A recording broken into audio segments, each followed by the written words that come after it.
يا أيها الذين آمنوا اتقوا الله ولتنظر نفس ما قدمت لغد واتقوا الله إن الله خبير بما تعملون.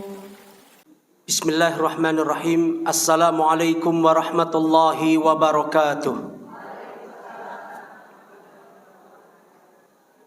Alhamdulillahil azizil jabbar, ar-rahimil ghaffar, alimil jahri wal israr.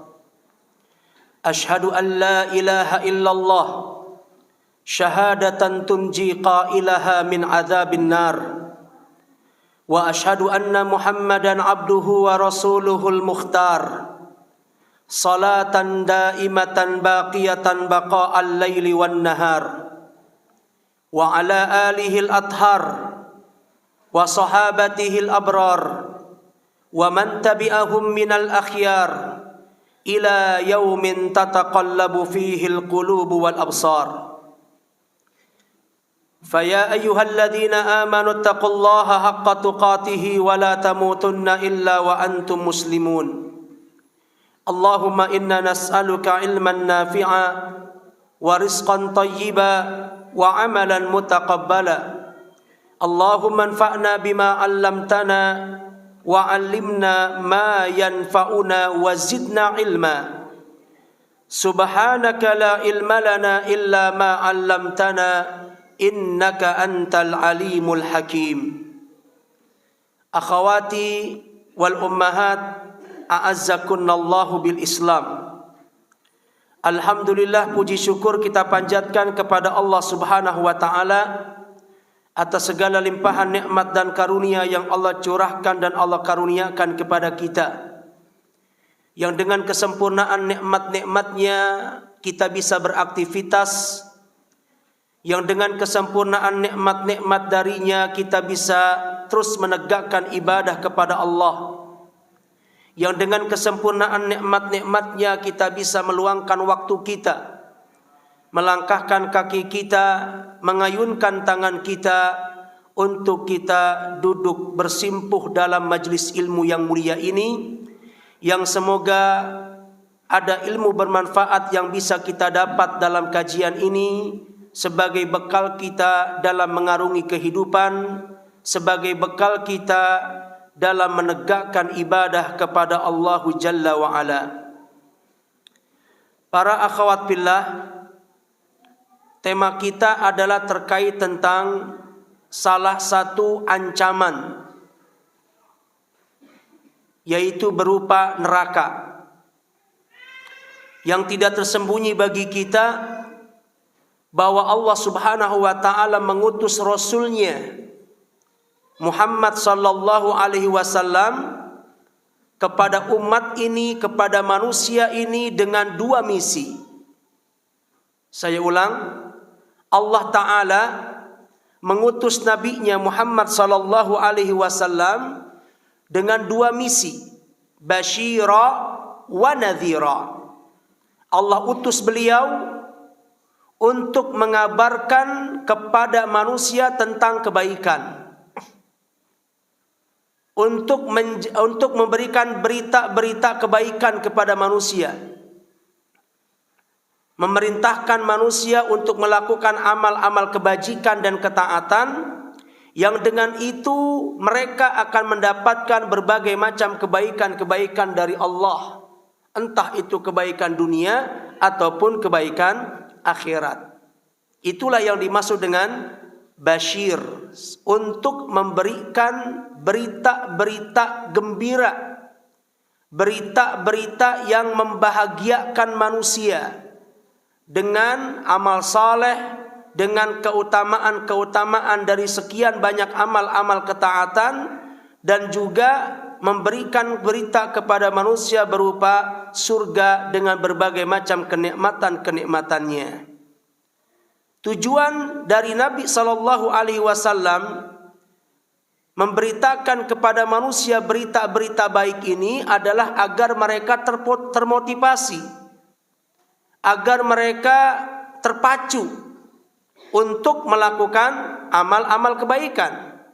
Karena sejatinya setiap kebaikan yang mereka lakukan itu akan berdampak baik buat kehidupan mereka, dunia, alam barzakh, dan juga kehidupan akhirat. Ya, itu yang dinamakan dengan basyir, memberi kabar kepada manusia dengan kabar-kabar, berita-berita yang mengenakkan, menyejukkan hati, dengan pahala, dengan keutamaan, dengan keberkahan, dengan surga dan kenikmatan-kenikmatannya. Dan di saat yang bersamaan, Nabi Shallallahu Alaihi Wasallam juga sebagai nadhir namanya. Apa itu nadhir? Sebagai pemberi peringatan, sebagai pemberi ancaman dari ketika manusia melakukan keburukan. Ya. Allah Subhanahu wa taala tegaskan ini dalam banyak ayat. Di antaranya adalah dalam surah Saba ayat 28. Surah Saba ayat 28, Allah Subhanahu wa taala berfirman, "Wa ma arsalnaka illa kafatan linnas basyira wa nadhira walakinna aktsaran nasi la ya'lamun." Sesungguhnya kami mengutusmu wahai Muhammad. Sesungguhnya tidaklah kami mengutusmu wahai Muhammad illa kafatan linnas, kecuali aku utus engkau untuk seluruh manusia. Jadi Muhammad sallallahu alaihi wasallam diutus di muka bumi sebagai nabi bagi seluruh manusia. Beliau itu bukan cuma nabinya orang Arab saja, tapi nabi untuk seluruh umat manusia. Sejak zaman beliau diutus sampai manusia-manusia yang datang kemudian sampai dengan datangnya hari kiamat.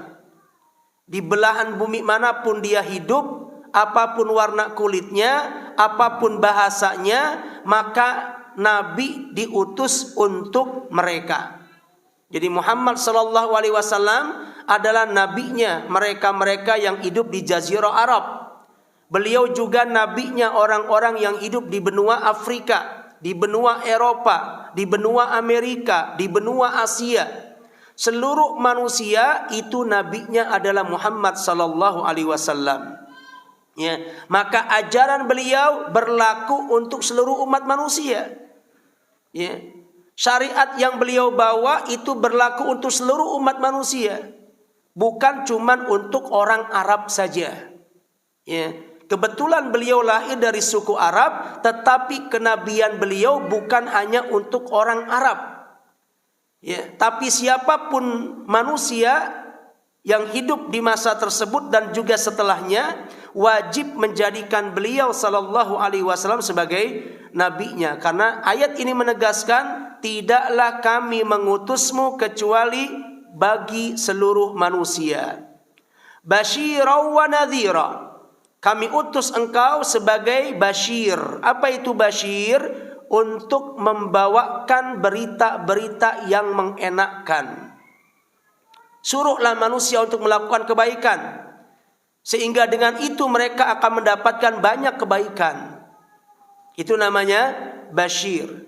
Tujuannya agar manusia termotivasi, agar manusia terobsesi, agar manusia terpacu, tergerak untuk melakukan amal-amal kebaikan.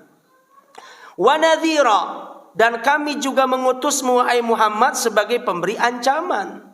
Kalau kita lihat banyak sekali hadis-hadis Nabi yang isinya itu adalah ancaman, bukan cuma sekedar dengan pahala dan surga, tapi banyak hadis Nabi yang berisi tentang ancaman, tentang peringatan-peringatan yang keras, ancaman-ancaman tegas dan menakutkan.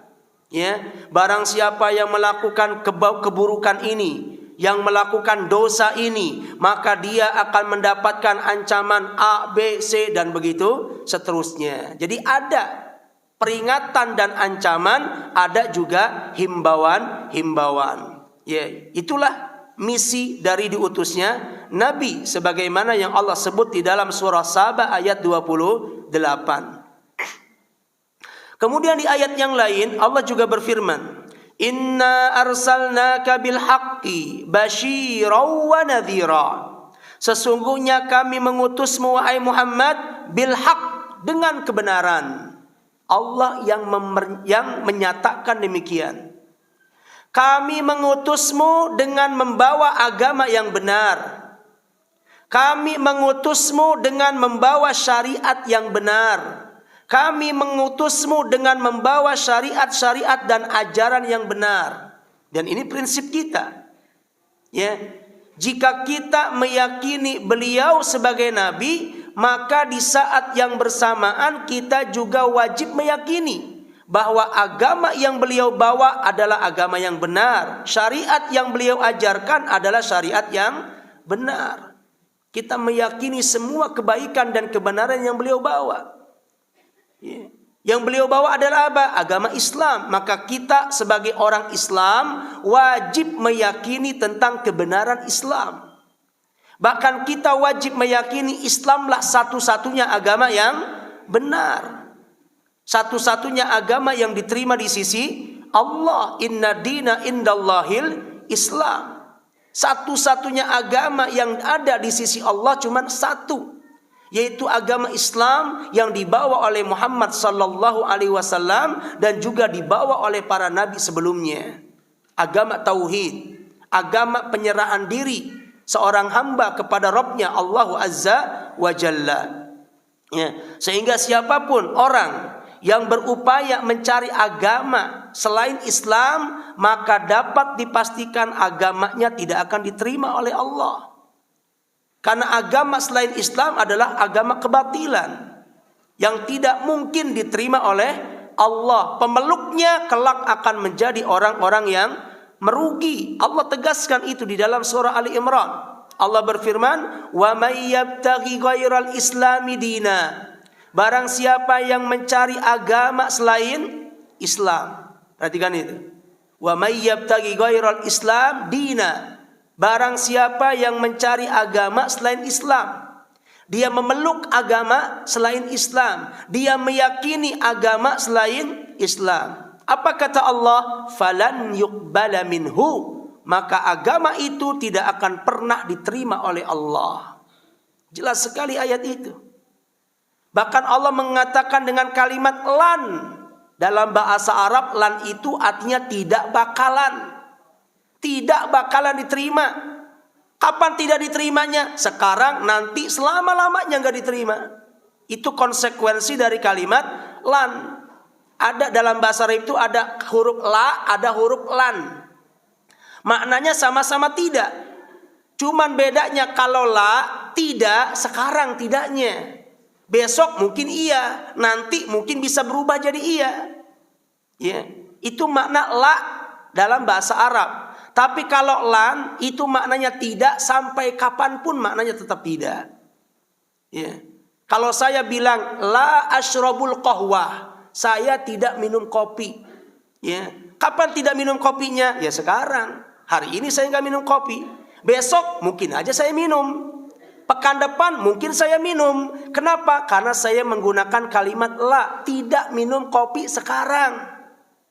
Besok mungkin saya minum, lusa mungkin saya minum. Tapi kalau saya mengatakan lan asyrabal qahwah, saya tidak minum kopi. Kapan tidak minum kopinya? Sekarang tidak, besok tidak, lusa tidak, tahun depan tidak, sampai mati saya nggak minum kopi. Itu konsekuensi dari kalimat apa? Lan. Dan Allah menyebut di ayat itu tidak dengan menggunakan kalimat la yuqbal, tapi dengan menggunakan kalimat lan yuqbala. Artinya gak akan diterima agama itu selama-lamanya. Wa huwa fil akhirati minal khasirin, dan kelak pemeluknya akan menjadi orang-orang yang merugi. Kemudian Allah mengatakan basyira wa nadhira. Kami utus engkau wahai Muhammad untuk memberikan berita bahagia, berita gembira kepada manusia. Dan di saat yang bersamaan, aku juga mengutusmu untuk memberikan ancaman kepada mereka. Jadi sampaikan kepada mereka tentang peringatan-peringatan. Sampaikan kepada manusia tentang ancaman-ancaman Allah. Bagi siapa ancaman ini? Bagi orang yang meninggalkan kewajiban atau bagi mereka yang mengerjakan perkara yang diharamkan. Di balik itu ada ancaman. Makanya dalam agama ini ada namanya awamir, perintah-perintah, anjuran-anjuran, ada juga namanya nawahi. Apa itu? Larangan-larangan. Di balik perintah itu ada kebaikan-kebaikan. Di balik larangan, ketika kita terjang larangan tersebut, di balik itu ada ancaman-ancaman, kecaman-kecaman. Dan Allah mengutus nabinya untuk menyampaikan keduanya kepada umat manusia. Ya, makanya kalau kita membaca hadis-hadis Nabi, ada yang berisi tentang keutamaan amal, kebaikan-kebaikan. Barang siapa yang melakukan amalan ringan ini, maka kebaikannya itu A, B, C, D, banyak sekali. Itu bagian daripada apa? Berita gembira. Dengan satu amalan yang ringan, dengan satu amalan sederhana, kita akan mendapatkan banyak kebaikan. Itu namanya basyir. Ya. Tapi di saat yang bersamaan kalau kita lihat, tidak sedikit hadis-hadis Nabi juga berisi tentang kecaman, tentang ancaman, tentang peringatan. Barang siapa yang meninggalkan kewajiban ini, perbuatan ini wajib dia lakukan, tapi tidak dia kerjakan, ancamannya adalah ini, dan ini. Selalu ada. Ya, ketika orang nggak sholat umpamanya, ada nggak ancaman? Ada. Ketika orang nggak puasa Ramadan misalkan, ada nggak ancaman? Ada. Ketika orang nggak menunaikan zakat, ada nggak ancaman? Ada. Ketika perintah, kewajiban ditinggalkan, dilalaikan, diabaikan, di balik itu ada ancaman, ada kecaman, ada peringatan-peringatan yang harus dia waspadai. Ya, maka kedua hal ini harus kita dengar. Kita harus punya kesiapan untuk mendengar keduanya. Berita gembiranya kita dengar untuk memotivasi kita dalam beramal. Berita-berita buruk dan ancaman juga harus kita paksakan telinga kita untuk mendengar.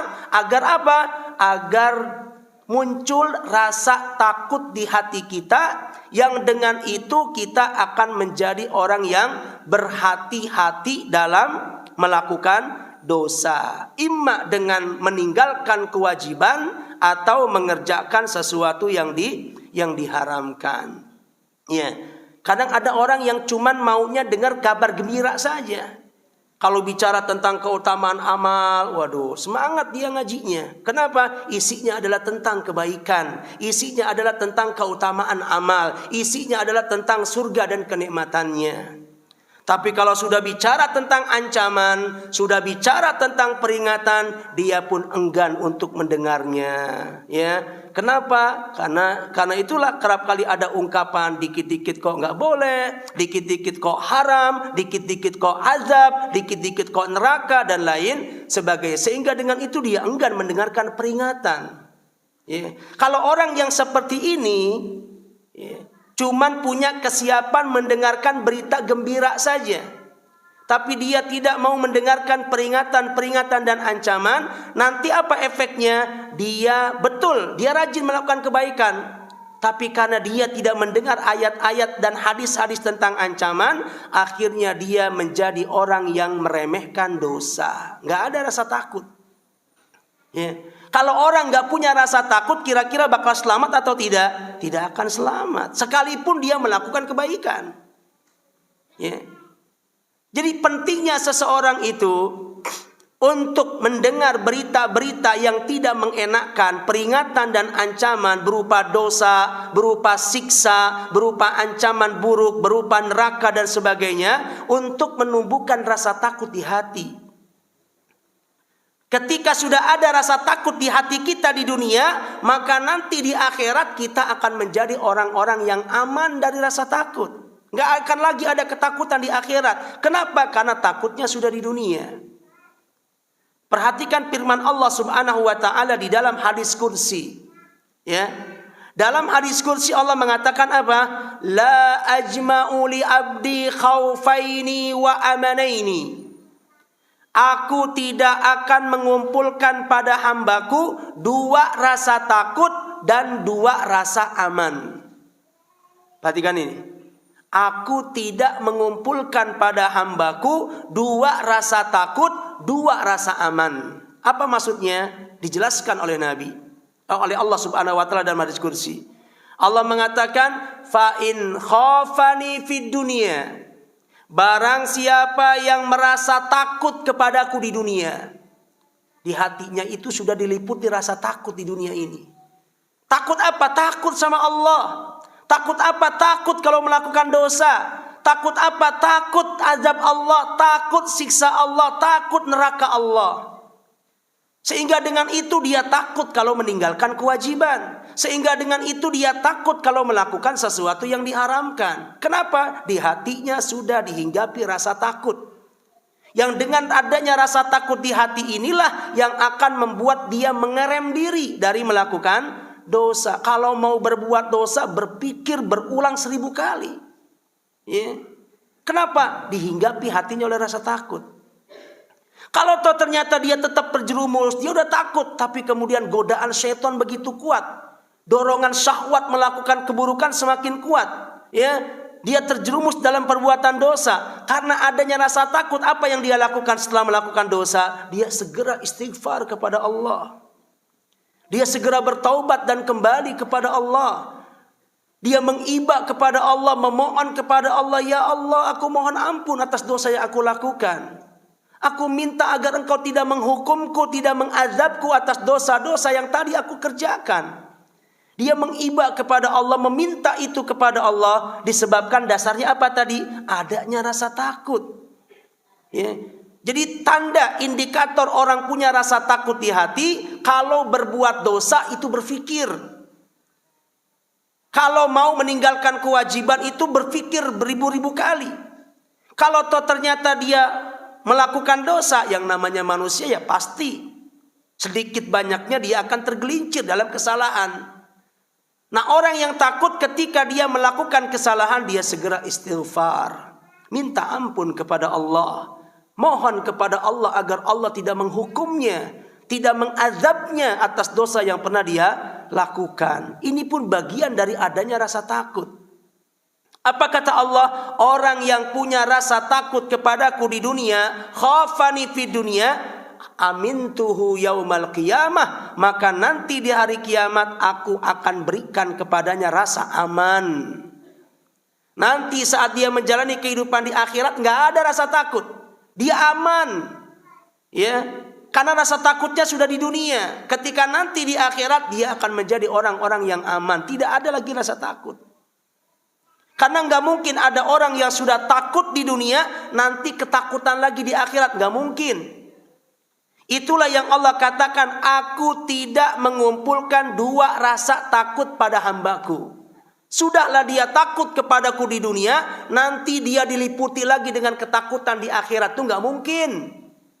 Kalau dia sudah takut kepadaku di dunia, aku akan memberikan keamanan kepadanya nanti di akhirat. Ya. Sebaliknya kata Allah, wa in aminani fid dunya, jika dia sudah merasa aman dari azabku di dunia. Merasa aman itu artinya apa? Udah nggak ada rasa takut. Kalau berbuat dosa itu udah nggak mikir. Meninggalkan kewajiban itu udah keseharian dia, itu nggak ada rasa takutnya. Ya, berapa banyak kewajiban yang dia telantarkan. Sholat 5 waktu yang sekian lama dia tinggalkan. Ya, dia punya harta nggak pernah dia infakkan, nggak pernah dia zakatkan. Nggak ada hilang rasa takutnya itu, nggak ada berpikir ketika meninggalkan kewajiban. Sebagaimana dia juga sudah tidak takut lagi dalam melakukan sesuatu yang diharamkan. Dia sudah merasa aman dari azab Allah. Dia merasa dosa itu nggak berefek pada kehidupanku sedikit pun. Ya. Dia enggak sholat, dia enggak puasa, dia enggak bayar zakat, dia melakukan perbuatan haram A, B, C. Ya, ternyata tidak ada keburukan yang terjadi pada kehidupannya. Badannya sehat-sehat saja, bisnisnya semakin menggurita, anak-anaknya sukses semua, studinya ke luar negeri, jabatannya terus nanjak mentereng, ya. Tidak ada berefek dosa-dosa itu. Itu artinya apa? Dia merasa aman. Melakukan dosa tapi merasa aman dari azab Allah. Apakah orang seperti ini nanti akan dapat aman lagi di akhirat? Aman gak nanti orang seperti ini di akhirat? Tidak akan. Itulah yang dikatakan oleh Allah, aku tidak akan mengumpulkan dua rasa aman pada diri hamba. Dia sudah merasa aman dari azabku di dunia, nanti dia santai-santai dan aman-aman lagi di akhirat. Gak mungkin. Man aminani fid dunia, barang siapa yang merasa aman dari azabku di dunia, hilang rasa takutnya dari azabku di dunia, akhobtuhu yaumal qiyamah, maka nanti di akhirat aku akan liputi dia dengan kegelisahan.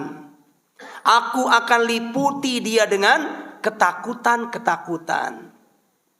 Ya, dan memang seperti itu. Disebutkan oleh Allah di dalam surah Al-Ghasyiyah, ya, bahwa nanti di hari kiamat akan engkau lihat ada wajah-wajah yang tertunduk karena ketakutan. Ya, Allah mengatakan Allah mengatakan wujuhu yauma idzin khasyiah, hal ataka hadithul ghasyiyah, wujuhu yauma idzin khasyiah. Ya. Nanti ketika kiamat terjadi, setelah kiamat terjadi, ya, wujuhu yauma idzin khasyiah, maka di hari itu akan ada wajah-wajah yang ketakutan. Merunduk ketakutan, dipenuhi hatinya dengan kegelisahan. Tidak aman, tidak nyaman, gak tenang hatinya. Dia takut akan balasan dari keburukan-keburukan yang pernah dia lakukan di dunia. Sehingga nampak sekali wajah-wajah ketakutan di ronak-ronak wajah mereka. Ya. Allah sebutkan nanti di akhirat engkau akan lihat akan ada banyak wajah-wajah yang ketakutan. Wujuhu yauma idzin khasyiah, tertunduk lesu penuh dengan kekhawatiran dan ketakutan di hatinya.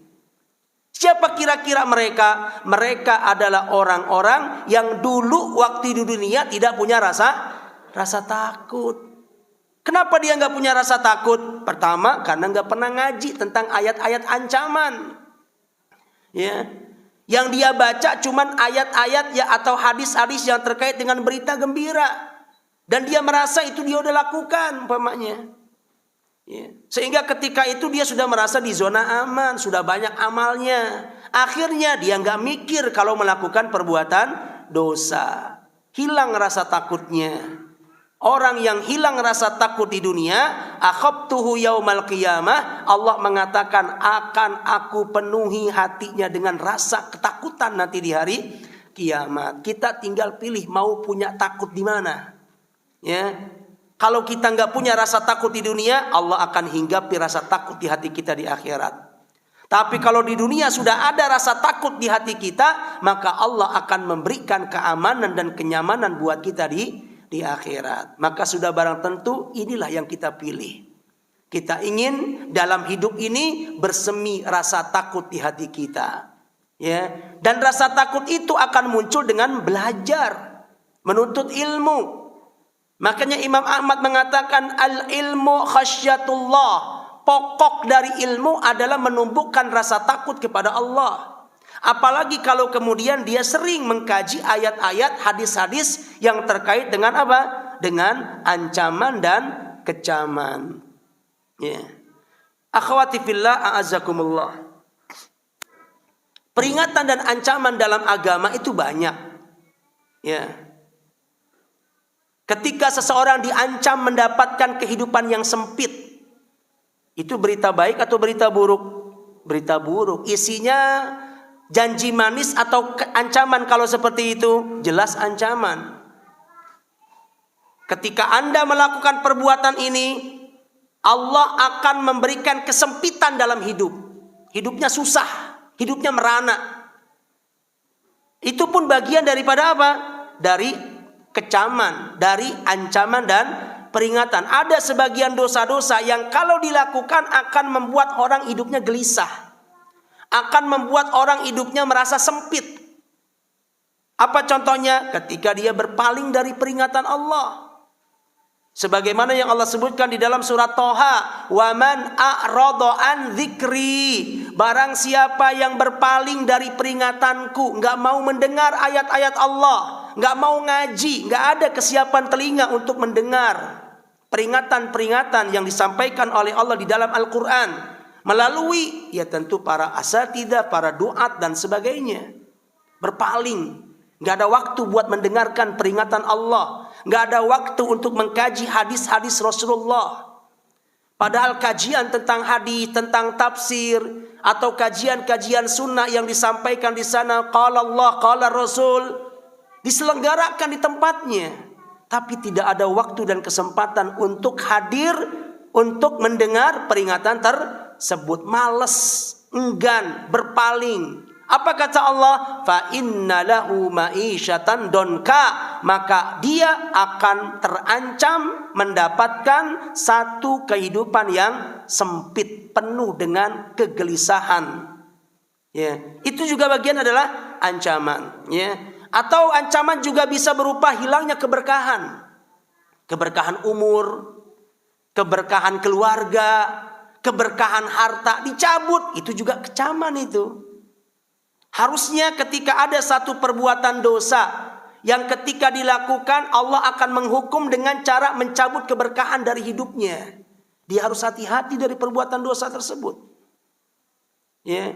Contohnya apa? Contohnya misalkan ketika seseorang berdagang dengan dibumbui dengan kebohongan umpamanya.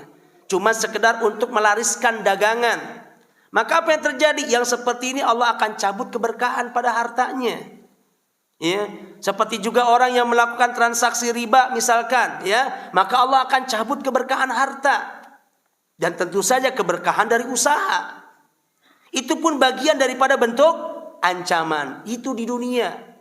Yang kalau kita mendengar ancaman-ancaman ini saja seharusnya sudah membuat kita cukup takut sehingga kita tidak lagi melakukan dosa-dosa tersebut. Nah, ancaman juga kerap kali, ancaman dalam agama, peringatan dalam agama bisa juga dalam bentuk Allah mengancamnya dengan siksa kubur. Siksa kubur pun bagian daripada bentuk ancaman dan peringatan. Barang siapa yang melakukan dosa ini, maka dia diancam akan mendapatkan azab di kuburnya. Ada enggak amalan-amalan yang diancam pelakunya dengan azab kubur? Banyak. Apa contohnya? Ya misalkan namimah. Ya. Dia menukil satu perkataan ke si A, ke si B dengan tujuan merusak persaudaraan di antara keduanya. Itu namanya namimah. Ya. Dan perbuatan ini, dosa ini kalau terus dilakukan, pelakunya terancam nanti mendapatkan azab kubur. Ya. Apalagi contohnya ketika orang kencing gak cebok, atau kencing di sembarang tempat tidak menutup diri dan aurat, sembarangan aja, main buka aja itu auratnya. Itu juga bagian daripada dosa yang pelakunya terancam untuk masuk ke dalam, untuk apa? Terancam mendapatkan azab kubur. Ya. Apalagi contohnya, misalkan dia terus tidur ketika azan berkumandang. Ya, muadzin sudah mengatakan hayya 'alas shalah, ayo salat. Hayya 'alal falah, ayo kita menuju kemenangan. Tapi dia tetap asyik dengan tidurnya. Terlelap dalam tidurnya. Dia abaikan panggilan Allah. Ya, yang seperti ini terancam mendapatkan azab kubur. Nanti dia akan ditelentangkan, kemudian datang malaikat yang akan membawa batu besar, yang akan menimpakan batu itu persis tepat di atas kepalanya. Sampai kepalanya itu hancur dan batu itu menggelinding. Ya, menggelinding menjauh dari kepala orang tadi. Diambil lagi sama malaikat, disamperin lagi orang yang terlentang, kemudian didapati kepalanya utuh kembali. ditimpa lagi sama batu besar, hancur lagi, teriak lagi, gelinding lagi, timpa lagi, dan begitu seterusnya. Ada orang yang saat ini hidup di alam barzah dalam keadaan disiksa dengan cara yang seperti itu. Itu adalah bagian daripada bentuk peringatan, ancaman dan kecaman, supaya kita hati-hati jangan lakukan dosa itu. Ada sebagian azab kubur dengan cara seperti itu. Ketika Nabi bertanya dosa apa yang dilakukan oleh orang tadi, begitu mengenaskan dia di alam kuburnya, disiksa dengan cara ditimpakan batu besar sampai kepalanya hancur berantakan. Kemudian malaikat mengatakan, yanamu 'anis salatil maktubah. Dia selalu tidur pada saat pelaksanaan salat fardu, enggak dia abaikan tuh panggilan muadzin. Disuruh salat tetap tidur, disuruh menuju kemenangan tetap memilih dengan tidurnya. Enggak dia tunaikan, enggak dia hiraukan panggilan-panggilan muadzin. Yang ketika dosa itu terus menjadi kebiasaan dia, tidak dia taubati, dosa itu dia bawa mati, dan Allah tidak ampuni dosanya, maka nanti saat dia mendapatkan dan menjalani kehidupan di alam barzah, dia akan mendapatkan hukuman dengan cara seperti itu. Sampai kapan? Sehari 2 hari, sebulan 2 bulan, ila qiyamis sa'ah, nanti sampai datangnya hari kebangkitan. Azab itu enggak dia terima sehari 2 hari kemudian berhenti. Sebulan 2 bulan kemudian dia berhenti. Enggak terus. Ya, sampai Allah maafkan dosanya. Sesuai dengan hikmah dan kehendak dari Allah. Atau sampai ada orang yang hidup memohonkan ampun kepada Allah agar Allah mengampuni dosa dia. Itu juga bisa terjadi. Dan itulah pentingnya kita memohonkan ampun kepada Allah untuk orang-orang yang telah meninggal dunia. Sangat bermanfaat. Tidak menutup kemungkinan orang yang kita mintakan ampunan kepada Allah untuk orang tersebut, saat itu dia mendapatkan azab kubur. Yang kalau kita tidak mintakan ampunan kepada Allah untuknya, dia akan terus diazab, dia akan terus disiksa. Tapi dengan permohonan yang kita ajukan, ampunan yang kita mintakan kepada Allah untuk si mayit tersebut, Allah memberikan ampunan sehingga Allah hentikan azab tersebut. Dan tidak menutup kemungkinan Allah ganti azabnya menjadi nikmat. Lewat apa? Lewat ampunan dari orang-orang yang hidup. Itu sangat mungkin terjadi, ibu-ibu sekalian. Makanya jangan lupa untuk terus kita panjatkan doa-doa kita untuk saudara-saudara kita, kerabat kita, wabil khusus orang tua kita yang telah meninggal dunia. Karena kita nggak tahu bagaimana nasib dia saat ini. Ya, mereka menjalani satu kehidupan yang panjang, alam barzakh namanya, alam kubur namanya. Dan di alam kubur imma dia mendapatkan siksa atau dia mendapatkan nikmat, dan kita nggak tahu, ya. Maka teruslah kita mohon kepada Allah kebaikan buat mereka. Kalau seandainya mereka diazab, dengan doa yang kita panjatkan, semoga Allah hentikan azabnya dan Allah ganti azabnya menjadi nikmat. Kalau ternyata dia sudah mendapatkan nikmat, maka dengan doa kebaikan yang kita panjatkan, Allah akan semakin menambah kenikmatan dengan kenikmatan yang lainnya, dan akan semakin memuliakan kedudukannya dan meninggikan derajatnya di sisi Allah Subhanahu wa taala. Nah, ya. Jadi setiap azab-azab yang diterima di neraka, di azab kubur, itu bagian daripada bentuk ancaman. Ya. Para akhwat billah, sehebat apapun hukuman, ancaman yang diancamkan oleh Allah dan Rasulnya, baik itu keburukan dunia ataupun keburukan di alam kubur, sejatinya itu tidak sebanding dengan ancaman yang diancamkan oleh Allah Subhanahu wa taala kepada manusia berupa neraka. Jadi neraka itu bentuk ancaman yang paling tinggi, sudah. Ya, bentuk ancaman yang paling tinggi. Kalau ada dosa yang Allah dan Rasulnya mengancam pelakunya dengan neraka, maka dapat dipastikan dosa itu adalah dosa besar. Harusnya ancaman neraka itu membuat kita berpikir ulang dari melakukannya. Kenapa? Karena Allah mengancam pelakunya dengan neraka. Harusnya ketika ada satu perbuatan Allah dan Rasul mengancam pelakunya dengan neraka, maka neraka itu adalah satu ancaman yang paling menakutkan harusnya. Ya. Karena di neraka itulah Allah Subhanahu wa taala akan menuntaskan balasan-balasan keburukan dari keburukan yang dilakukan oleh manusia. Jadi gini Bapak Ibu sekalian, ya, ketika ada orang melakukan dosa, terkadang Allah tidak menunggu siksanya sampai di neraka. Ada sebagian orang melakukan dosa, sebelum nanti dia masuk ke neraka mendapatkan balasan yang sempurna di neraka, Allah sudah berikan kepadanya apa?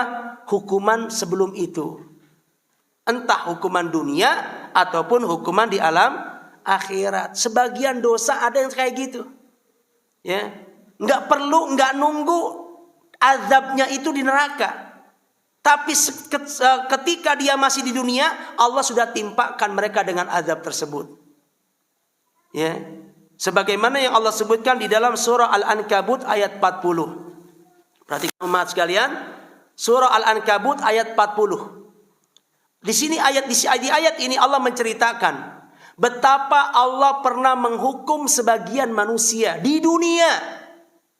Bukan di neraka, di dunia. Ada sebagian orang yang sudah pernah Allah hukum di dunia. Allah siksa dia di dunia. Allah hinakan dia di dunia. Dengan sebab apa? Dengan sebab dosa-dosa yang pernah mereka lakukan. Nggak nunggu azabnya nanti di akhirat. Di dunia sudah Allah berikan. An-Ankabut ayat 40. Allah Ta'ala berfirman, "Fakullan akhadna bidzanbih." Masing-masing mereka kami hukum dengan sebab dosa-dosanya. Perhatikan di situ. Allah menyebut kami menghukum dengan dosa-dosanya. Dengan sebab dosa yang dia lakukan. Apa hukuman? Apa bentuk hukuman yang pernah Allah turunkan di dunia? Minhum man arsalna alaihim hasiba. Ada di antara mereka yang dulu pernah kami hukum, yang dulu pernah kami siksa dengan cara kami turunkan kepadanya hujan batu, hujan kerikil, ya, turun dari langit yang kemudian memecahkan kepala-kepala mereka dan kemudian membuat mereka mati bergelimpangan. Sudah ada bentuk hukuman itu di dunia. Dan itu sudah pernah terjadi dahulu kala. Allah hukum sebagian manusia dengan cara Allah timpakan hujan batu. Mereka mati bergelimpangan dengan sebab dosa yang mereka lakukan. Sebagaimana hukuman ini pernah terjadi pada kaum Nabi Lut. Ya, Allah hukum mereka, Allah hujani mereka dengan hujan batu. Yang kemudian membuat mereka mati bergelimpangan disebabkan dosa yang mereka lakukan, yaitu melegalkan cinta sejenis, melegalkan LGBT. Ya.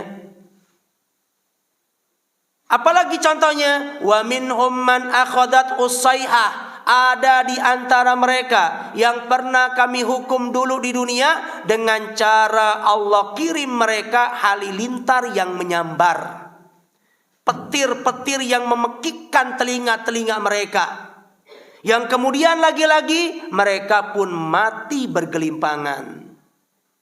Allah sebutkan dalam surah Al-Haqqah, wa taral qauma sar'a ka'annahu a'jazu nakhlin khawiyah. Engkau lihat mereka adalah kaum yang mati bergelimpangan. Jasad-jasad mereka bagaikan pelepah-pelepah korma yang basah. Ya, Allah matikan mereka dengan cara yang mengenaskan, dengan cara Allah kirim halilintar yang menyambar dan mematikan mereka. Bagian daripada apa? Siksa. Wa minhum man khasabna bihil ard. Ada juga di antara mereka yang kami tenggelamkan di atas muka bumi. Artinya apa? Terkubur di dalam tanah, dikubur hidup-hidup. Sebagaimana yang Allah pernah lakukan kepada siapa? Qarun. Sebabnya apa Allah menghukum mereka? Karena mereka berbuat kesombongan, menghilangkan Allah dalam setiap nikmat yang mereka rasakan. Ya. Qarun misalkan, dia diperlakukan demikian oleh Allah disebabkan karena kepongkahannya. Ketika dia ditanya dari mana dia mendapatkan harta, maka dengan sombongnya dia mengatakan, innama utituhu ala ilmin.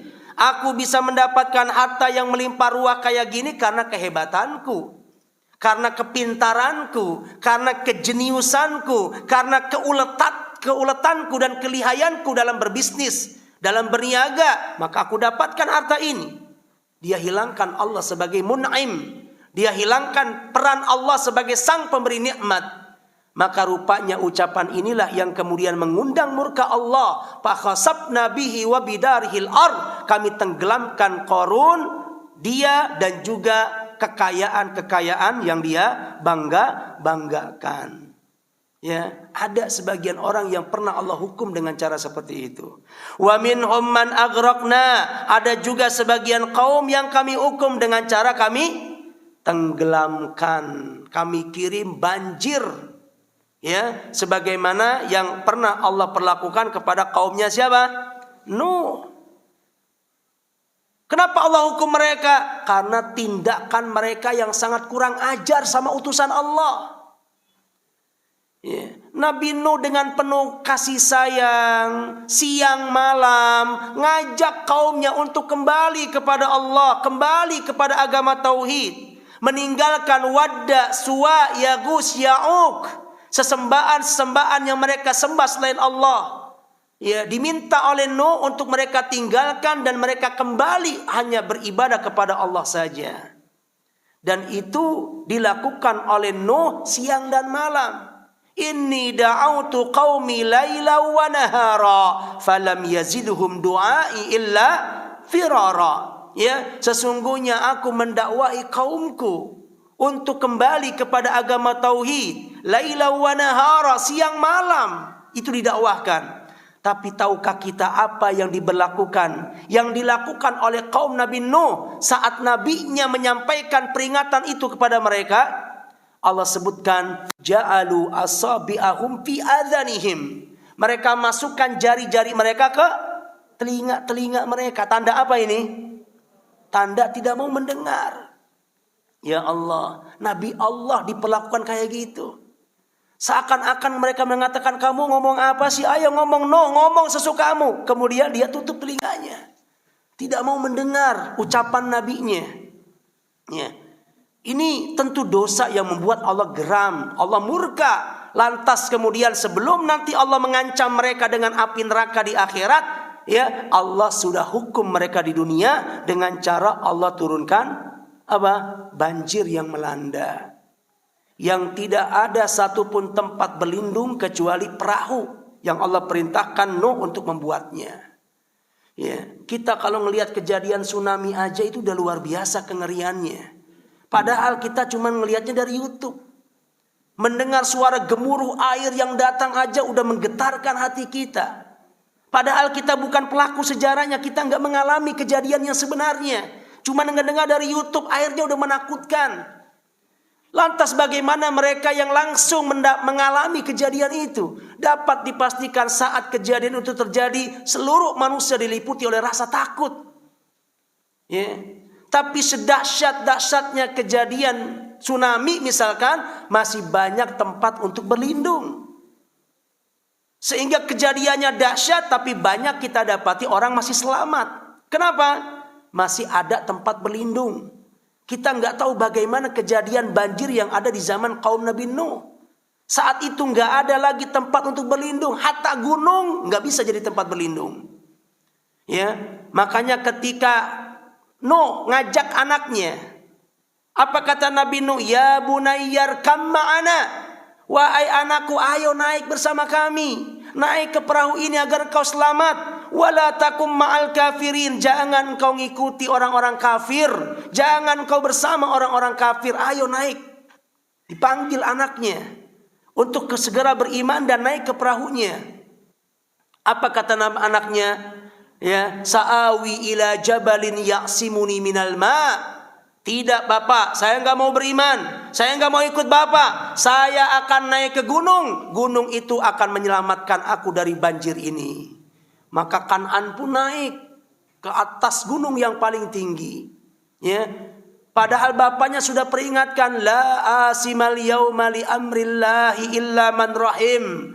Wahai anakku, di hari ini enggak ada yang bisa menyelamatkan dari hukuman Allah kecuali orang-orang yang Allah rahmati. Sekalipun engkau berlindung di atas ketinggian gunung, ya, itu enggak akan bisa menyelamatmu dari air bah. Tapi sang anak tetap pada sikapnya. Dia naik ke atas gunung, tapi seperti yang sudah diperingatkan, ternyata air itu pun sampai ke puncak gunung. Wahala bainahumal mauj wa kana minal mughraqin. Maka kemudian anaknya pun dihempaskan oleh ombak dan kemudian dia pun menjadi orang-orang yang tenggelam. Gak ada tempat berlindung. Tsunami itu masih banyak tempat untuk berlindung di ketinggian. Tapi azab yang pernah Allah timpakan kepada Nuh, tidak ada tempat berlindung. Maka kita tidak bisa bayangkan betapa dahsyatnya kejadian itu. Seberapapun mengerinya kejadian-kejadian tadi, tetap tidak ada apa-apanya jika dibandingkan dengan apa? Dengan siksa yang nanti akan mereka terima di akhirat kelak. Mereka sudah Allah hinakan di dunia, sudah Allah hukum dengan cara Allah matikan mereka dengan cara yang mengenaskan. Apakah kemudian nanti udah nggak ada lagi balasan buruk buat mereka? Tetap ada. Apa yang sudah mereka dapatkan di dunia itu belum seberapa. Nanti ada lagi azab yang lebih tinggi daripada itu. Apa? Nanti saat mereka mendapatkan alam kubur. Di dunia sudah diazab seperti itu. Nanti dia akan mendapatkan alam kubur. Di alam kubur disiksa lagi. Dan dahsyat siksa kubur itu, ibu sekalian. Disebutkan dalam sebuah riwayat, ada bentuk azab kubur itu dengan cara dipukul. Bimitrokin min hadid. Ada malaikat yang nanti akan membawa godam besar dari besi, yang akan memukul orang tadi sekencang-kencangnya. Hatta takhtalifa adlauhu. Nabi sampai mengatakan nanti tulang-tulang rusuknya itu akan saling bersilangan. Ya, tulang rusuknya itu akan hancur remuk, saling berseberangan. Sehingga menancap daging-daging yang ada di tubuhnya. Na'udzubillah. Ya Rabbi, kita kalau patah tulang kemudian patahan tulang nancap ke daging aja, udah tersiksa sekali itu. Ya. Ini yang menancap bukan cuma ini pada badannya, tulang-tulangnya remuk, kemudian tajamnya tulang masuk kepada daging-daging yang lain. Kita nggak bisa bayangkan betapa perih, sakit dan tersiksanya orang tersebut. Ada bentuk azab kubur seperti itu. Sedahsyat apapun azab kubur, apa kata Allah? Allah menamakan itu sebagai al-azab al-adna, azab ringan. Ya Allah, udah kayak gitu masih dianggap ringan. Dipukul sampai tulang rusuknya berantakan, saling berseberangan, itu dianggap masih sebagai azab ringan. Ya. Kepalanya dipukul pakai batu sampai hancur, batunya menggelinding, itu dianggap sebagai azab ringan oleh Allah. Nggak ada apa-apanya itu mah. Ya. Ada lagi sebagian orang nanti akan didudukkan seperti ini. Kemudian nanti ada malaikat dari belakang yang akan merobek mulut bagian kanan sampai ke tengkuk. Dirobek. Kemudian setelah sempurna robek bagian kanan, pindah bagian kiri. Sisi mulut kiri sampai ke tengkuknya. Ya, ketika robek sebelah kiri, yang kanan utuh lagi, robek lagi. Kanan kiri, dicorek, dirobek dengan cara seperti itu. Ya, sebabnya dia melakukan satu kebohongan dan kedustaan, disebutkan dalam riwayat yang sahih. Ya, itu kita kalau membayangkan kejadian kayak gitu aja udah mengerikan. Ya. Walau demikian Allah tetap mengatakan itu sebagai azab ringan. Nanti ada polnya, sempurnanya nanti di akhirat. Ya, jadi sejatinya akhirat itu adalah tingkat ancaman yang paling tinggi. Ya. Kenapa Allah mengancam manusia dengan neraka? Supaya timbul rasa takut. Karena sejatinya neraka adalah ancaman yang paling tertinggi. Namun waliyadzubillah, sangat disayangkan ada sebagian orang yang sekarang ini menjadikan neraka sebagai lelucon, menjadikan neraka sebagai bahan candaan, menjadikan neraka sebagai bahan ejekan-ejekan. Ya. Berada seakan-akan dia berada di tengah kobaran api, ya kemudian sambil selfie-selfie. Ya. Guys, saya masih ada di neraka nih guys, ini apinya guys, ya Allah. Ya. Berada seakan-akan berada di tengah lautan kobaran api, masih sempat selfie-selfie, masih sempat guys-gaysan, masih sempat cengangas-cengengesan, naudzubillah. Ya. Padahal Allah beritakan kejadian neraka supaya timbul rasa takut, bukan malah dijadikan sebagai bahan lelucon dan candaan. Ada lagi sebagian orang juga nantang-nantang neraka. Saya mau tahu gimana sih sensasinya dibakar sama api neraka. Ya, ya kalau cuma sehari 2 hari sih nggak apa-apa kali. Ya Allah ya Rabbi. Nah, ada candaan-candaan kayak gitu. Ya. Kayak badannya udah merasa kuat dengan api dunia gitu. Ya. Kalau ada kompor kemudian tangannya itu diletakkan di api kemudian tidak terbakar, bolehlah dalam tanda kutip ngomong kayak gitu. Kita berhadapan dengan api dunia aja nggak sanggup. Lantas bagaimana saat kita berhadapan dengan api akhirat? Disebutkan dalam hadis Nabi Shallallahu Alaihi Wasallam. Ya. Nabi Shallallahu Alaihi Wasallam mengatakan, ya. Narukum hadhihi, ya, api kalian di dunia ini juz'un min sab'ina juz'an fi nari jahannam. Hanya 1 dari 70 bagian daripada api neraka jahanam. Jadi sepanas-panasnya api dunia hanya 1/70 kali lipat. Hanya 1/70 dari api yang ada di akhirat. Sepanas-panasnya api dunia itu hanya 1/70. Ya. Sehingga nanti api akhirat ada maksudnya apa? Panasnya akan dilipat gandakan menjadi 70 kali lipat dari api yang terpanas di dunia. Ya. Kita berhadapan dengan api dunia aja nggak sanggup, kok nantang-nantang api akhirat. Jangankan berhadapan dengan api, berhadapan dengan efek dari api saja kita nggak sanggup. Apa itu efek api? Air panas. Ya, kita lagi masak air mendidih, ya. Kemudian kecipratan air mendidih itu ke kulit kita. Apa yang terjadi? Langsung jingkrak kita. Kenapa nggak terima nih kulit dengan panasnya? Panasnya apa? Api. Padahal air itu bukan sumber panas. Dia adalah apa? Efek dari sumber panas yang ada di bawah tungku itu. Terkena benda yang efek dari panas aja kita nggak sanggup. Badan kita tempelkan ke panci aja itu nggak sanggup. Padahal api itu panci itu bukan sumber panas. Dia adalah efek dari api yang ada di bawah tungku. Apalagi kalau tangan ini langsung kita sentuhkan ke sumber apinya, ke sumber panasnya, ke apinya, lebih tidak sanggup lagi. Padahal itu baru 1/7.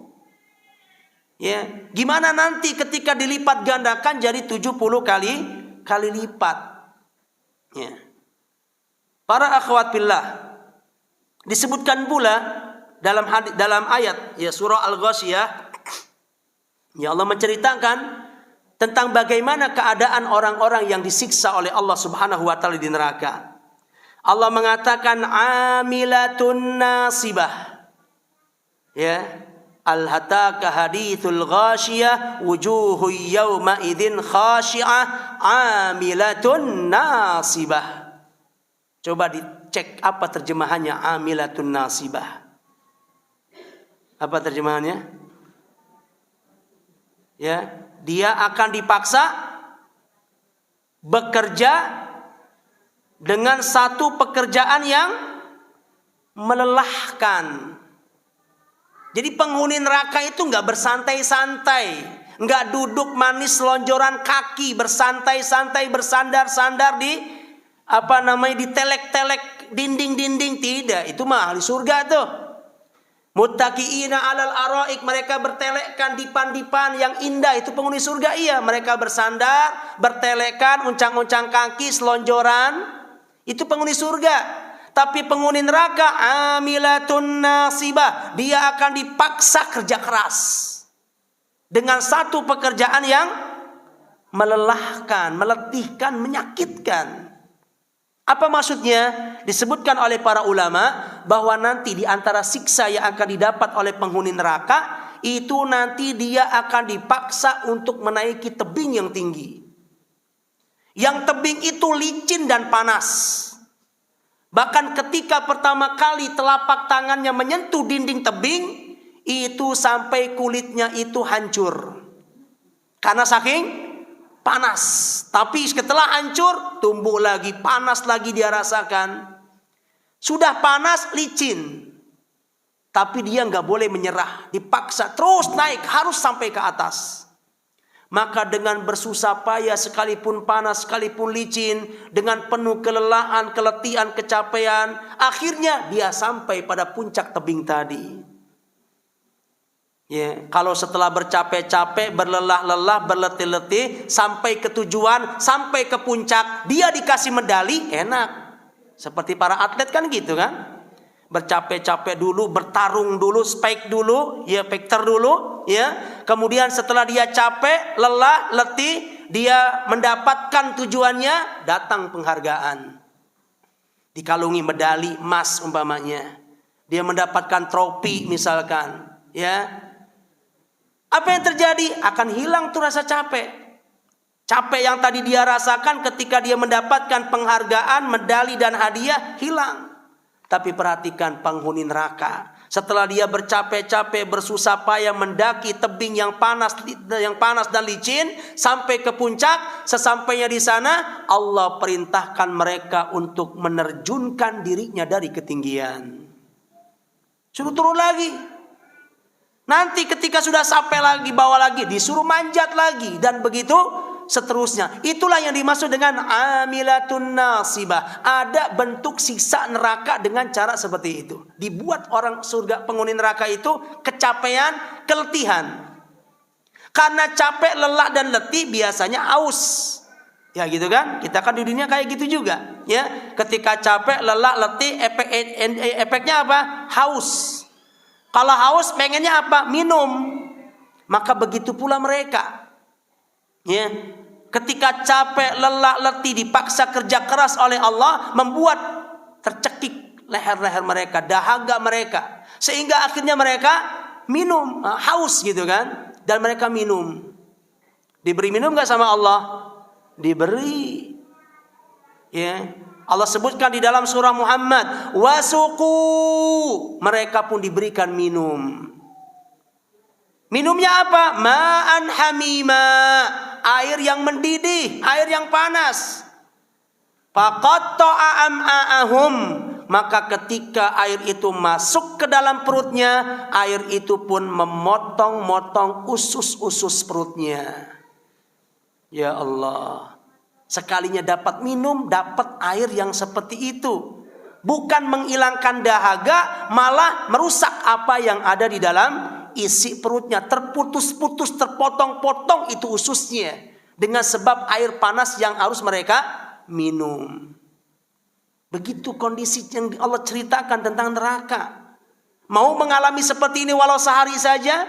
Nampaknya yang seperti orang-orang yang masih menantang-nantang neraka perlu banyak baca hadis-hadis yang terkait tentang penghuni mereka. Nah, ya. Sebagaimana mereka dapat minum, mereka juga dapat makan. Tahukah makanan mereka? Allah sebutkan juga dalam surat Al-Ghasyiyah, ya. Walaisa lahum ta'amun illa min dori. Tidak ada makanan bagi mereka kecuali dori. Dori itu adalah tumbuh-tumbuhan yang berbau, berduri dan beracun. Yang sejatinya pohon itu udah ada di dunia. Jadi ada dori itu di dunia itu udah ada, namanya pohon dori. Dan disebutkan oleh para ahli, dori ini adalah bentuk tanaman yang binatang saja enggan untuk memakannya.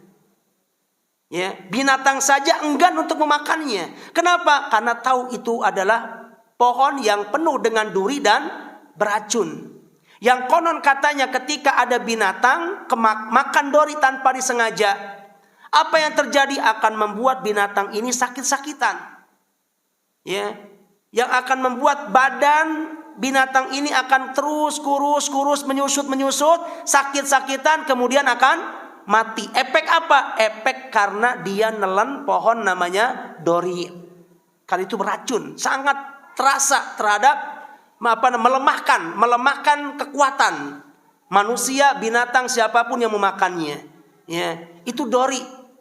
Dori dunia saja pengaruhnya kayak gitu. Lantas bagaimana dengan dori akhirat? Dan itulah yang akan menjadi makanan mereka. Makanya Allah mengatakan la yusminu wa la yughni min ju'. Dori itu tidak membuat orang yang memakannya jadi gemuk.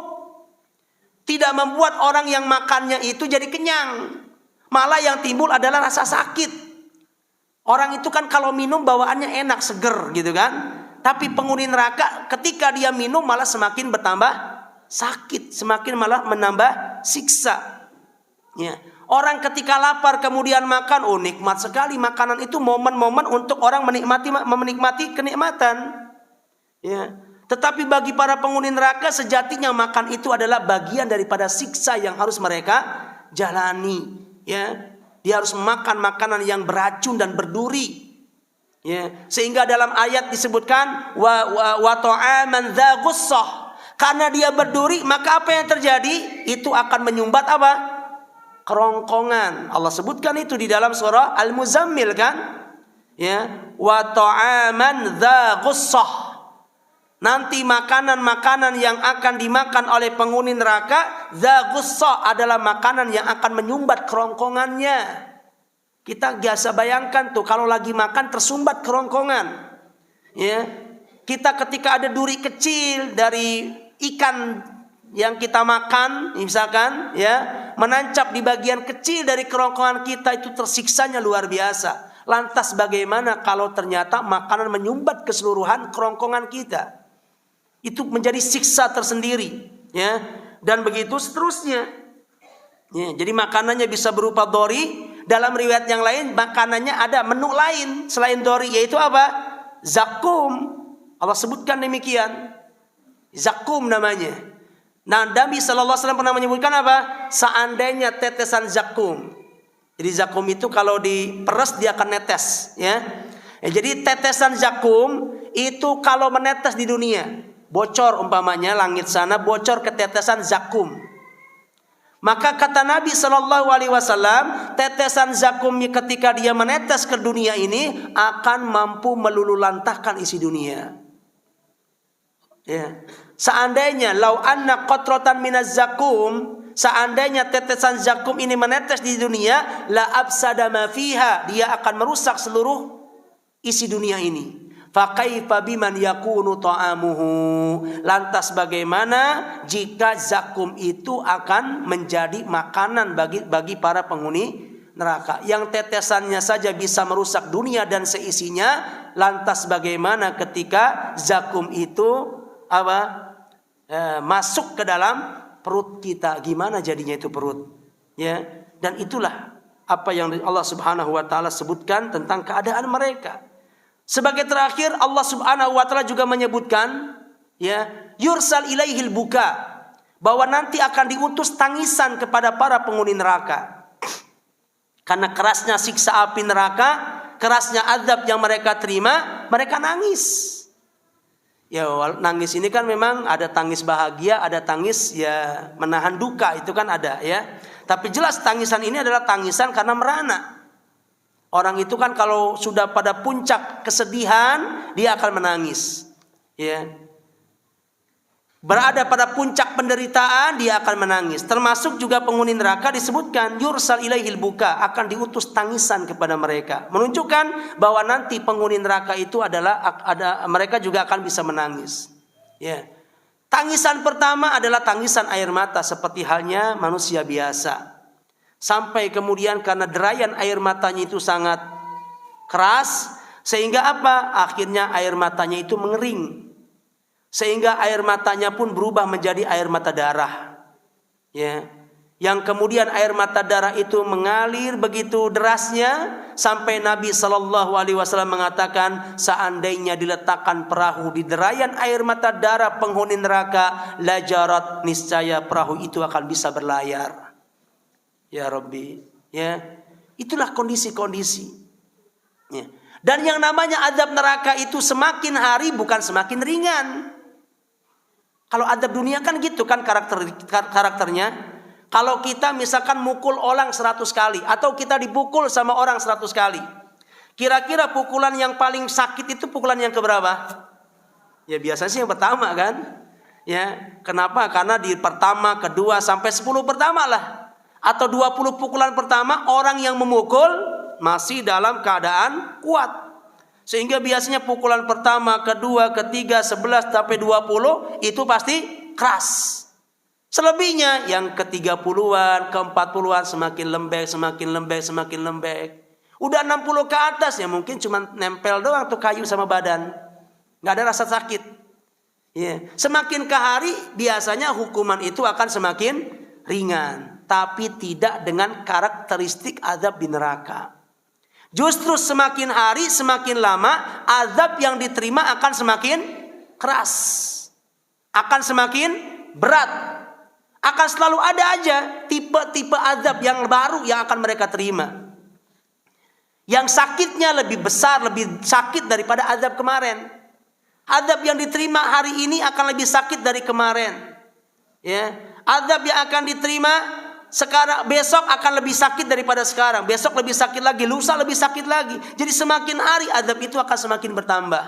Dan itulah makna dari firman Allah apa? Falan nazidakum illa adzaba.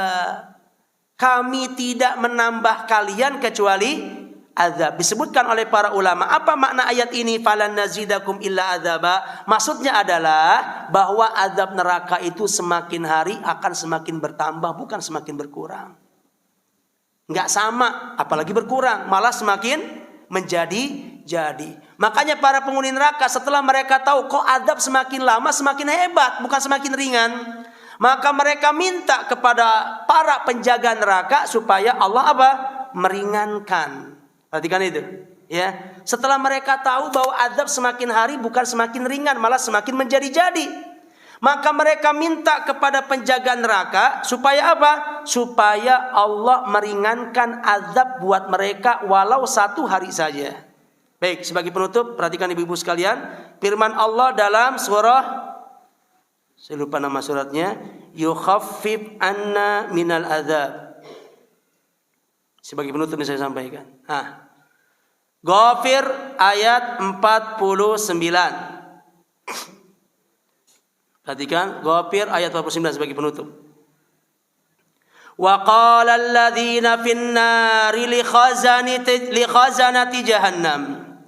Dan orang-orang yang berada dalam neraka berkata kepada penjaga-penjaga neraka jahanam, Ud'u rabbakum, mohonkanlah kepada Tuhan kalian, yukhaffif anna yauman minal azab, agar Allah meringankan azab dari kami walau 1 hari saja. Perhatikan ibu-ibu sekalian, di sini mereka tidak mengatakan mintalah kepada Tuhanmu agar Allah meliburkan azab dari kami. Mereka minta diliburkan enggak dari siksa? Enggak. Yang mereka minta diringankan, bukan diliburkan. Kenapa mereka enggak minta diliburkan? Karena mereka tahu kalau mintanya diliburkan itu berlebihan. Enggak mungkin ada 1 hari tanpa siksa di neraka itu. Itu mah berlebihan bagi mereka. Ya. Maka mereka minta enggak muluk-muluk, enggak diliburkan. Mereka cuma minta tolong diringankan. Ya. Syukur-syukur kalau diliburkan. Kalau diliburkan enggak mungkin. Makanya mereka minta enggak muluk. Ya. Mereka cuma minta ringankan azab kami. Kemudian yauman, mereka mengatakan mereka minta supaya keringanan azab itu berapa lama? Sehari saja. Kok tanggung amat mintanya? Kenapa sih enggak minta? Mintalah kepada Tuhanmu agar Allah menyelesaikan azab ini dari kami. Udah cukup. Setelah itu matikan kami, selesai. Kenapa mereka enggak minta itu? Karena mereka yakin itu permintaan berlebihan. Kalau mereka minta ringankan azab sepekan, 2 pekan, sebulan, 2 bulan, apalagi minta disudahi azabnya, Bagi mereka itu mah kelebihan itu. Permintaan yang berlebihan. Makanya mereka minta nggak muluk-muluk. 1 hari aja azab diringankan. Oh, itu sudah menyenangkan kami. Menunjukkan apa mereka? Putus asa. Ya, kok azab semakin hari semakin berat. Semakin hari kok semakin sakit, bukan semakin ringan.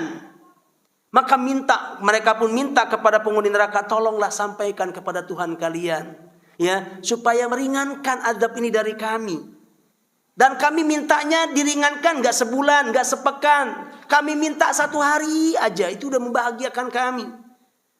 Tapi apa jawaban Allah? Falan nazidakum illa adzaba. Tidak. Hari yang berlalu itu akan semakin menambah siksa buat kalian. Falan nazidakum illa adzaba. Kami tidak menambah bagi kalian kecuali azab dan siksa. Begitulah kondisi dari orang-orang yang sedang dihukum, sedang diazab di api neraka. Dan sekali lagi, neraka adalah tempat di mana Allah akan meluapkan, ya, kemarahannya kepada hamba-hambanya. Makanya Allah berkata kepada neraka, anta azabi. Allah berkata kepada neraka, wahai neraka, engkau adalah siksaku. Antaqimu min ibadi man asya.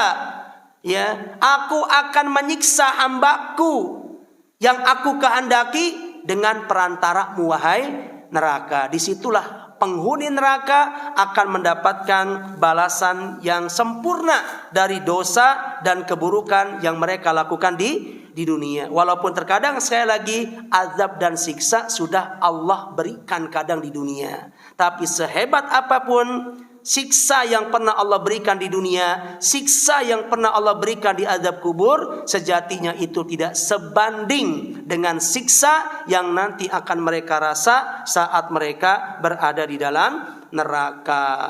Dari sini dapat kita ambil kesimpulan, neraka adalah sebagai alat Allah memberikan ancaman. Ya, maka Allah perintahkan kepada kita untuk apa? Nantang-nantang neraka? Tidak. Menjadikan neraka sebagai bahan candaan dan ejekan? Tidak. Allah perintahkan kita untuk takut. Allah berkata apa?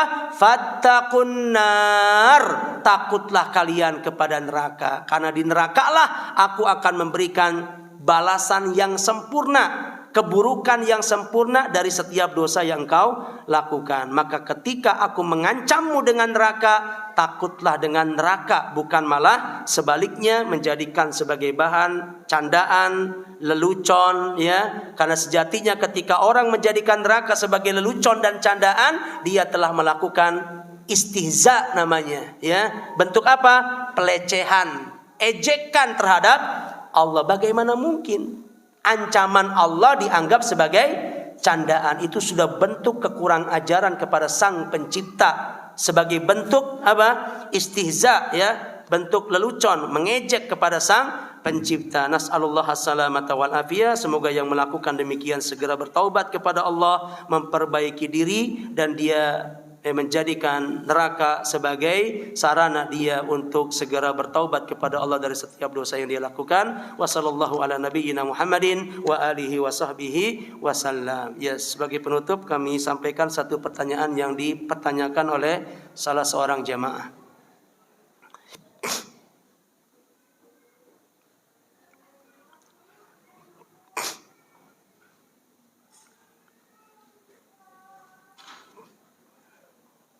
Ya, hukuman yang ditimpakan di dunia seperti kaum Nabi Lut, apakah tidak menggugurkan dosa-dosa mereka sehingga di akhirat atau neraka tidak berat hukumannya? Ya tidak. Ya, jadi nggak mesti orang ketika sudah diazab di dunia kemudian dia akan mendapatkan azab yang lebih ringan karena sudah mendapatkan sebagian azab itu di dunia. Tidak. Ya, sehebat apapun azab dunia tadi dikatakan tidak seberapa. Lanudhiqahum minal adzabil adna. Kami akan timpakan kepada mereka azab di dunia dan azab di alam kubur dunal azabil akbar, sebelum nanti mereka akan mendapatkan azab yang lebih berat, yaitu azab di dalam neraka, ya. Jadi kalau ternyata dosa itu tidak Allah gugurkan, yang dengan dosa itu menyebabkan mereka masuk ke dalam neraka, maka tetap siksa yang mereka dapat di neraka akan lebih berat daripada siksa yang sudah pernah Allah turunkan kepada mereka di dunia. Mohon penjelasan azab di dunia yang seperti apa yang bisa menghapuskan hukuman di akhirat dan yang tidak menghapuskan hukuman di akhirat. Ya, kita kembali kepada karakteristik dosa itu sendiri. Ya. Kalau dosanya adalah termasuk dosa yang memang betul-betul tidak termaafkan dan tidak terampuni, maka dapat dipastikan siksa yang dia dapat di dunia tidak akan menutup dari siksa yang dia dapat di akhirat. Umpamanya tadi itu, dosa yang dilakukan oleh kaum Nabi Nuh. Ya. Apa dosanya? Mengingkari Rasulnya. Itu jelas dosa kekufuran itu. Tetap ibadahnya itu kepada berhala. Tidak mau ibadah kepada Tuhan yang diserukan oleh Nabi Nuh. Yang dengan itu mereka dapat dosa. Kemudian dia mati di atas kekufuran tersebut kan? Kira-kira nanti di akhirat dosanya itu akan terampuni atau tidak? Ya, tidak akan terampuni. Kenapa? Karena dosa yang dia bawa termasuk dosa kesyirikan, dosa kekufuran, yang kalau dibawa mati dan tidak sempat ditaubati, sekalipun dia sudah mendapatkan hukuman dunia, dia akan tetap dapat hukuman akhirat, dan itu pasti nggak akan meleset itu. Ya, jadi hukuman dunia yang sudah Allah timpakan kepada mereka itu baru DP saja istilahnya. Ya, nanti bayaran fullnya di akhirat, di neraka. Ya, dan dosa dia nggak akan mungkin terampuni sekalipun dia sudah mendapatkan hukuman dunia. Tapi kalau dosa-dosa selain kufur dan syirik, ya maka itu dikembalikan pada kehendak Allah. Ada sebagian dosa umpamanya yang Allah memberikan ancaman akan Allah berikan hukuman di dunia. Perhatikan sabda Nabi SAW. Nabi menyebutkan tentang ada 2 dosa yang hukumannya nggak perlu nunggu sampai di akhirat, di dunia pun pasti sudah Allah berikan. Apa itu? Al-uquq, dosa. Uquq itu apa? Durhaka kepada orang tua, dan juga az-zulm, al-i'tida, melampaui batas dan berbuat kezaliman semena-mena kepada manusia. Ini perhatikan, ini 2 dosa ini Nabi katakan pelakunya tidak menunggu di akhirat. Siksa yang akan didapat oleh pelaku 2 dosa ini, ya, enggak menunggu di akhirat, di dunia pun cepat atau lambat pasti Allah kenakan. Makanya sering kita mendengar ketika ada orang durhaka sama orang tuanya, dapat dipastikan kehidupannya itu pasti susah. Ya, mungkin sekarang dia nikmat. Mungkin sekarang dia jaya, mungkin sekarang dia bahagia, tapi cepat atau lambat kalau dia termasuk anak yang durhaka sama orang tua, nanti di penghujung hidupnya, di kemudian harinya, dia pasti akan mendapatkan kesempitan dan kesulitan hidup. Ya. Dan yang pasti dia akan mendapatkan kedurhakaan dari anak-anaknya. Ingat, al-jaza'u min jinsil amal. Balasan itu akan berbanding lurus dengan apa? Dengan perbuatan. Ketika dia durhaka sama orang tua, maka Allah akan jadikan anak-anaknya sebagai anak yang durhaka sama dia. Dia didurhakai sama anaknya, yang akan membuat nanti hidup dia menjadi tidak nyaman, tidak bahagia. Ya. Dan juga dosa melampaui batas dan kezoliman kepada manusia, berbuat semena-mena kepada manusia. Sekarang mereka jaya, sekarang mereka kuat, sekarang mereka kuasa. Tapi seandainya dia tidak segera bertaubat kepada Allah, cepat atau lambat sikap berbuat semena-mena kepada manusia itu akan mendapatkan siksa dan azab di dunia sebelum nanti Allah akan memberikan azab itu di akhirat. Nabi sudah menyatakan demikian. Apa yang dinyatakan oleh Nabi pasti benarnya, tinggal menunggu waktu saja.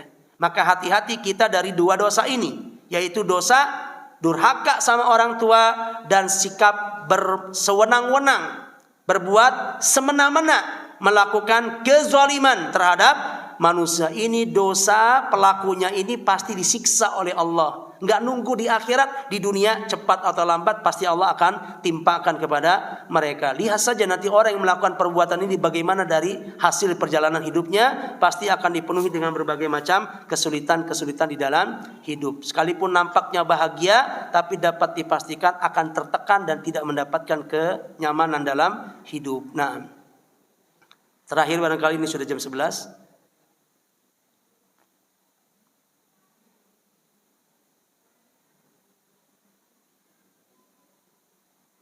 Ya.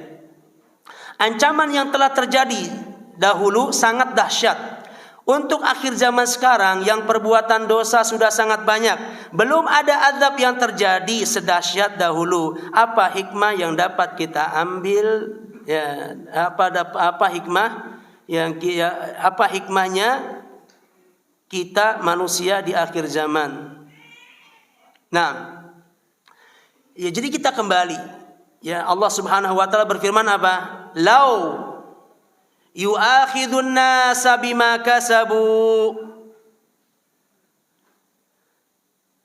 ma taraka 'alal ardi min dabah. Sebentar, lau yu'akhidullah. Jawabannya ada di ayat ini, Bu. Sebentar ya. Lau yu'akhidullahu bima kasabu. Sebentar.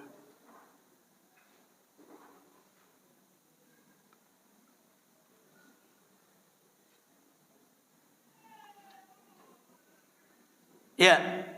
Surah Fatir ayat 45. Walau yu'akhidullahu an-nasa bima kasabu ma taraka 'ala dhahriha min dabah walakin yu'akhiruhum ila ajalin musamma. Ya. Fatir ayat 45. Dan sekiranya Allah menghukum manusia disebabkan apa yang telah mereka perbuat. Kalau seandainya semua perbuatan dosa mereka langsung mendapatkan hukuman dari Allah, niscaya Dia tidak akan menyisakan satupun makhluk yang bergerak dan bernyawa di muka bumi ini. Kalau Allah lebih mengedepankan gramnya daripada maafnya, setiap orang berbuat dosa langsung dihukum di dunia. Kira-kira apa yang terjadi? Tidak akan ada makhluk yang bisa bertahan hidup di dunia. Ya. Artinya apa? Ada sebagian orang yang dia melakukan dosa di dunia, tapi Allah biarkan. Ya. Ila ajali musamma. Terus Allah menangguhkan hukumannya sampai batas waktu yang Allah tentukan. Hukuman itu ada cuman pada batas waktu yang telah Allah tentukan. Seandainya sampai mati dia nggak mendapatkan azab itu di dunia, ya berarti nanti azabnya dikubur.